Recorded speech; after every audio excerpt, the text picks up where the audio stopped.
तो आपके class 10th के अक्टूबर वाले मासिक परीक्षा का अब अंतिम पेपर शेष था, क्योंकि मैथ की हम लोग चर्चा कर चुके हैं।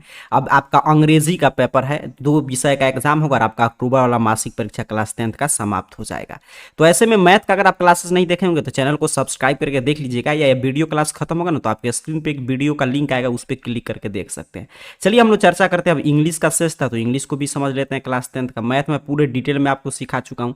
तो क्लास 10th का अंग्रेजी का अक्टूबर वाले मासिक परीक्षा का इसी रूप में प्रश्न पत्र आया। अंग्रेजी का विषय कोड 113 है और ये भी 50 मार्क्स का ही एग्जाम होगा। सभी विषय के भांति इस प्रश्न पत्र को भी सॉल्व करने के लिए आपको 1.5 घंटा का समय दिया जाएगा।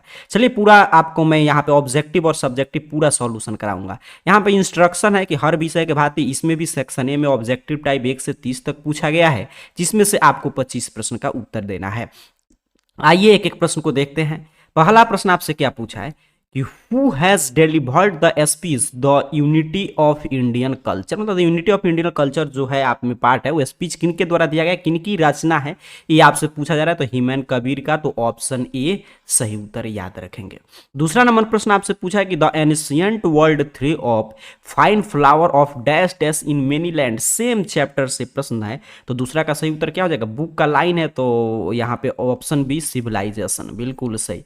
आगे बढ़ते हैं। अगला प्रश्न आपसे पूछा है the dash dash built up a new civilisation which has astonished scholars. मतलब कह रहा है कि आर्यन से पहले भी उसी सेम चैप्टर से प्रश्न है, कौन थे जो सिविलाइजेशन को अच्छी तरह से बुल्ट की मतलब कि बनाए थे, तो प्री आर्यंस, तो ऑप्शन सी सही उत्तर हो जाएगा। चौथा नंबर प्रश्न है there are civilised people among whom only a dash dash section have achieved culture. ये भी सारा बुक का लाइन जो यहाँ पे ये जो चैप्टर है आपका the unity of Indian culture, इसी से सारा प्रश्न लिया गया है। तो चौथा नंबर प्रश्न का सही उत्तर ध्यान से देखेंगे तो हो जाएगा स्मॉल, और स्मॉल सेक्शन, तो ऑप्शन सी सही उत्तर हो जाएगा। 5 नंबर प्रश्न आपसे पूछा है कि in Europe the difference between masses and classes is at times very. ये भी उसी चैप्टर का सेम लाइन उठाकर पूछ रहा है, ग्रेट, ऑप्शन ए सही उत्तर है। चलिए आगे बढ़ते हैं। 6 नंबर प्रश्न कह रहा है who is the writer of the poem the sleeping porter. जो पोएम हम लोग पढ़ते हैं उसके राइटर कौन है, तो ये आपके लक्ष्मी प्रसाद देवकोटा है, तो ऑप्शन सी सही उत्तर हो जाएगा। आगे बढ़ते हैं, अगला प्रश्न देखते हैं। यहाँ पे है 7 नंबर प्रश्न कह रहा है the portal carries a loud of 25 kilo on his. जो सेम ऊपर वाला जो हम लोग कहानी मतलब कि कविता की चर्चा किए थे, यहाँ पे जो नाम आया था कि द स्लीपिंग पोर्टर, उसी से ये भी प्रश्न है। तो क्या करता है, तो आपका बैक पर मतलब अपने पीठ पर लेकर चढ़ता है, तो ऑप्शन ए सही उत्तर हो जाएगा। आगे बढ़ते हैं। 8 नंबर प्रश्न देखिएगा, कह रहा है the porter dash dash a distance of 6 miles. तो ये क्या करता है, क्लिम्स चढ़ाई करता है माउंटेन का, तो ऑप्शन ए सही उत्तर है। आगे बढ़ते हैं। 9 नंबर प्रश्न कह रहा है आपसे fleas and dash dash infest the body of the porter. तो यहाँ पे क्या आएगा, तो 9 का सही उत्तर ऑप्शन सी है, बिल्कुल आपका पोएम का लाइन है ये सब। The heart of the porter is twinkle like a bird, option A सही उत्तर हो जाएगा। सब बुक का लाइन उठाकर पूछ रहा है, कविता का ये सब लाइन चल रहा है। चलिए आगे बढ़ते हैं। अगला प्रश्न सेम कविता से भी प्रश्न है the porter son suffering with cold of hunger. कहाँ पे, ऑप्शन बी, बिल्कुल सही, ऑप्शन बी सही उत्तर हो जाएगा। आगे बढ़ते हैं। 12 नंबर प्रश्न देखिएगा, आपका जो सेकंड अंग्रेजी है उससे प्रश्न है who is the author of sun and moon. Sun and moon जो है इसके जो मतलब कहानी है, इसके ऑथर कौन है, तो कैथरीन मैन्सफील्ड, तो ऑप्शन बी सही उत्तर हो जाएगा 12 नंबर प्रश्न का।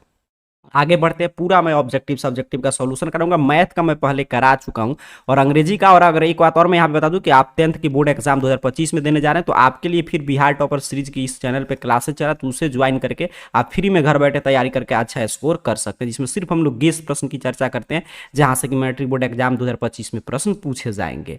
13 नंबर प्रश्न पे आते हैं, कह रहा है the chairs for the party came in the. तो कब आया था पार्टी के लिए, मतलब जो कुर्सी है पार्टी के लिए कब आ गया था, तो आफ्टरनून, ठीक है, दोपहर में ही आ गया था, तो ऑप्शन सी सही उत्तर याद रखिएगा। कह रहे the colour of the chairs that had come for the party was. किस कलर का आया था, तो सुनहरा कलर का था, गोल्डन कलर का था, तो ऑप्शन डी सही उत्तर याद रखेंगे। चलिए आगे बढ़ते हैं। कह रहा है आपसे the colour of the socks that son was wearing was, जो मतलब सन जो है सॉक्स पहना था वो किस कलर का था, ये आपसे पूछा जा रहा है। तो व्हाइट कलर का था, तो ऑप्शन ए सही उत्तर हो जाएगा। 16 नंबर प्रश्न आपसे पूछा है the parents did not dash dash the subtle feeling of sun and moon, यहाँ पे क्या आएगा, तो यहाँ पे हो जाएगा आपका the parents did not accept, तो ऑप्शन डी सही उत्तर है। कह रहा who is the writer of little girls wiser than man, little girls wiser than man जो हम लोग पढ़ते हैं, इसके राइटर कौन है, लेखक कौन है, ये आपसे प्रश्न पूछा जा रहा है। तो लियो टॉल्स्टाय की रचना है, तो ऑप्शन डी याद रखिएगा। कह रहा है प्रश्न the two girls had just come from dash dash when they met, तो कहां से आ रही थी, चर्च से। कहां पे, ऑप्शन ए पे है, तो ऑप्शन ए चर्च सही उत्तर हो जाएगा। 19 नंबर प्रश्न देखिएगा। कह रहा है प्रश्न the two little girls met in a, तो कहां मिले, तो लेन में, तो ऑप्शन डी एक ही लेन पर, तो ऑप्शन डी सही उत्तर हो जाएगा। 20 नंबर प्रश्न है द लिटिल गर्ल्स वेयर और डैश डैश, जो छोटी मतलब लड़की थी उसमें से वो किस कलर का फ्रॉक पहनी थी, ये आपसे पूछा जा रहा है। तो छोटी लड़की के बारे में तो दो, तो यहाँ पे इसका क्या जाएगा, ब्लू हो जाएगा, बिल्कुल सही, ऑप्शन बी। एक बड़ी लड़की थी और एक छोटी थी, ब्लू पहनी थी येलो, तो ऑप्शन बी सही उत्तर हो जाएगा। चलिए आगे बढ़ते हैं, अगला प्रश्न देखते हैं आपसे 21 नंबर पे क्या पूछा है। प्रश्न कर रहा है, अब यहाँ से देखिएगा तो ये कह रहा है डिटर्मिनांस मतलब आर्टिकल से प्रश्न है, ठीक है, यहाँ से अंग्रेजी व्याकरण से प्रश्न मिलना शुरू हो गया। कह रहा है dash dash rich are happy, तो यहाँ पे क्या होगा, ये आपसे कौन आर्टिकल का प्रयोग करेंगे, तो द रिच आर हैप्पी, तो ऑप्शन सी सही उत्तर है। Is there dash dash pond in your village, तो इसमें से क्या आएगा, ये आपसे पूछा जा रहा है। तो is there a pond in your village, option A सही उत्तर हो जाएगा। अब कह रहा है कि आगे जो प्रश्न है इसमें आपको सुटेबल वर्ब्स मतलब सही सही वर्ब का चयन करना है। The lips of the trees dash dash green, क्या आएगा, तो lips of trees this trees, तो क्या होगा, आर न होगा, बिल्कुल सही, ऑप्शन बी, क्योंकि पेड़ की पत्तियां की बात हो रहा है, तो ऑप्शन बी सही उत्तर हो जाएगा। करे there dash dash no link in this pens, यहाँ पे करे तो there dash dash no ink in this pen, तो यहाँ पे कौन सा वर्ब आएगा, ये आपसे पूछा जा रहा है। देयर इज, ऑप्शन ए सही उत्तर हो जाएगा। चलिए आगे बढ़ते हैं। करे इसका नाइरेशन बतलाइए, मतलब इनडायरेक्ट स्पीच में चेंज कीजिए। पहला प्रश्न है कि the teacher said India has 6 season, ठीक है, तो teacher said India has 6 season, तो यूनिवर्सल ट्रूथ में चला जाएगा। तो सही उत्तर क्या होगा, the teacher said that India has 6 season, बिल्कुल सही, ऑप्शन ए सही उत्तर हो जाएगा। 26 नंबर प्रश्न है he said where is my book, इसका क्या होगा आपसे पूछा जा रहा है। तो ही सेड पूछ रहा है, तो मतलब ही आस्क्ड होगा, he asked where his book was, option D सही उत्तर हो जाएगा। कह रहा है आपसे the mother said to her son may God help you, तो माता जो है आशीर्वाद दे रही है, तो ये मतलब प्रार्थना करेंगे गॉड से, तो प्रेड का प्रयोग करेंगे, तो यहाँ पे the mother prayed that God would help her son, तो ऑप्शन डी सही उत्तर हो जाएगा। चलिए आगे बढ़ते हैं, 28 नंबर प्रश्न यहीं पे है। कह रहा है आपसे कि she said to me good morning, तो सी सेड टू मी, तो she wished me good morning, बिल्कुल सही, ऑप्शन डी इसका भी सही उत्तर है। आगे बढ़ते हैं, अगला प्रश्न देखते हैं। अगला प्रश्न देखिएगा। कह रहा है आपसे कि ट्रांसलेशन कीजिए, सच्चाई कभी प्राप्त नहीं हो सकती, ये आपसे पूछा जा रहा है। तो ट्रूथ नेवर गेट्स डिफेक्ट, तो ऑप्शन आपका बी सही उत्तर है। धूमपान स्वास्थ्य के लिए हानिकारक है, ये तो आप हर एक मूवी वगैरह पे शुरू होने से पहले सुनते होंगे, स्मोकिंग इंजरियस टू हेल्थ, तो ऑप्शन सी सही उत्तर हो जाएगा। तो आगे आप देखिए सब्जेक्टिव प्रश्न की शुरुआत हो रहा है, तो चलिए मैं आगे आपको सिखाऊंगा कि सब्जेक्टिव का उत्तर आप कैसे देखेंगे। और ये पूरा 30 में 30 मैंने करा दिया, जिस भी 5 प्रश्न पे आपको डाउट लगे वो छोड़ सकते हैं। इंग्लिश का इसी पेपर से परीक्षा होगा, मैथ का मैं पीछे सिखा चुका हूं। और फिर अब आपका एग्जाम जब खत्म हुआ तो कल से आपका जैसे ही एग्जाम खत्म होगा तो हम लोग बिहार टॉपर सीरीज की शुरुआत कर देंगे।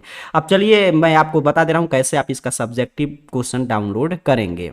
तो क्लास 10th का आपका जो अंतिम पेपर है मैथ और अंग्रेजी, अंतिम दिन में 2 पेपर होगा, तो इसका दोनों का प्रश्न पत्र उत्तर सही देखने के लिए सिंपल से आपको अपने मोबाइल फोन का कोई भी ब्राउजर ओपन करके गूगल सर्च बॉक्स में आ जाइए और AR कैरियर पॉइंट इस चैनल का नाम टाइप करके सर्च कीजिएगा, आपके सामने सर्च रिजल्ट आ जाएगा। नीचे की तरफ स्क्रॉल डाउन कीजिएगा और arcareerpoint.com वेबसाइट जहाँ पे भी शो होगा देख लीजिए, इस तरह arcareerpoint.com वेबसाइट, सिंपल सा आपको इस वेबसाइट पे क्लिक कर देना है, जैसे मैंने आपके सामने देखिए क्लिक किया। यहाँ पे आप जैसे ही क्लिक करेंगे आपके सामने ऑफिशियल वेबसाइट इस रूप में ओपन हो जाएगा।